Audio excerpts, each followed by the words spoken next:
streaking, Scott, let's start with some of the hitters here. Some names that have really picked things up lately. Jos Ramirez is on fire. Last 30 games, he is hitting .385 with 6 homers, 11 steals, and a 1074 OPS. He's awesome. I mean, this is what we're expecting from Jos Ramirez. Trey Turner, also on a tear here. Last 14 games, hitting .339 with 5 homers, 6 steals, 13 runs, 13 RBI during that time. So nice to see that after a bit of a slow start from Trey Turner. Junior Caminero. Caminero.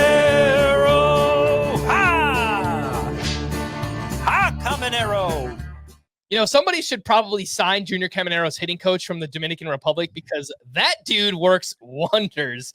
1 for 3 with a sock and a shoe here for Caminero. And I think it was on May 22nd, he was batting .230 with a .662 OPS. In 11 games since, he's hit .395 with 6 homers, 18 RBI, and lifting the ball more, hitting it very hard, obviously. And boom, all of a sudden, the overall numbers just look awesome here for Junior Caminero. A couple other names here. Christian Walker, last 8 games, hitting .321 with 3 homers. Isaac Paredes has 8 home runs over his last 20 games. Fly ball rate, pull rate, way up for him. And Alec Bohm, last 26 games, hitting .347 with 5 home runs and an OPS over 900. So lots of names here, lots of numbers, Scott, but anything that stands out for these hitters who are streaking right now? I mean, Caminero stands out the most. And obviously, he had a world of talent. And so those who were patient with him are being rewarded now. It was tough because there were times, and frankly, if third base had looked better overall, I probably would have dropped Caminero down my rankings. But I basically kept him in the same spot, which is, let's see, it is that seventh in my third base rankings. It may have been 8th when Alex Bregman was still healthy. Yeah, it looks like you have 6th.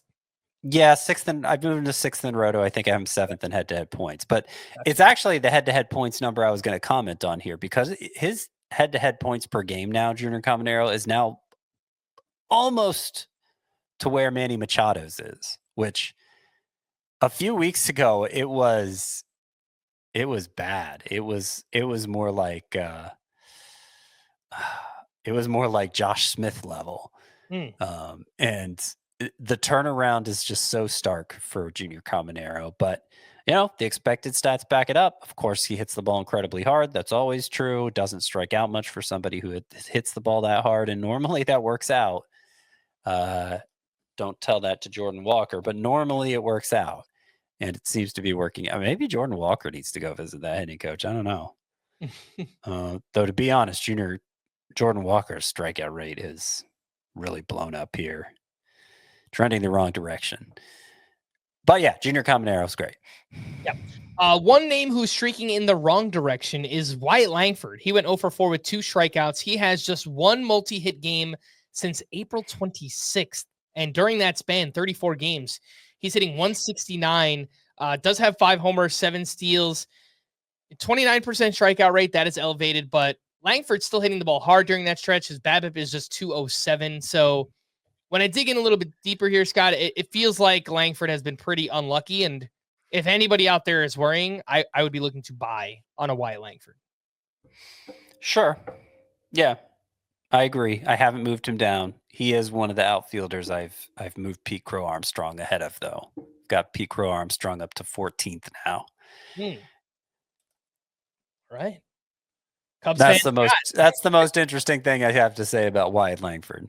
All right, what about pitchers who are streaking right now? Carlos Rodon, over his last 9 starts, a 1.27 ERA and a .85 WHIP, 70 strikeouts over 56 2/3. He has been awesome. Tanner Bybee, over his last 8 starts, a 3.10 ERA, a 1.14 WHIP. Strikeouts still aren't there, and really changed up the pitch mix here. It still just kind of seems like Tanner Bybee is searching right now.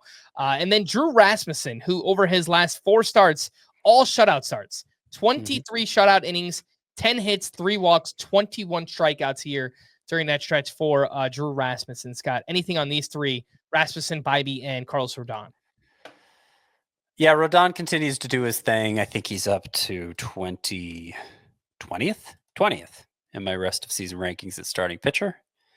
But we've told his story pretty often at this point. Don't really need to get into that more. Bybee, you mentioned he's changed his pitch mix. He practically ditched the sinker and cutter in this start, and both of those pitches have a high batting average against. So there may be something to that for Bybee. Obviously got a good result against a good offensive club here in the Yankees. And he has looked better overall recently, kind of hit or miss. But I think overall he's trending the right direction, and you're going to be happy you held on to him.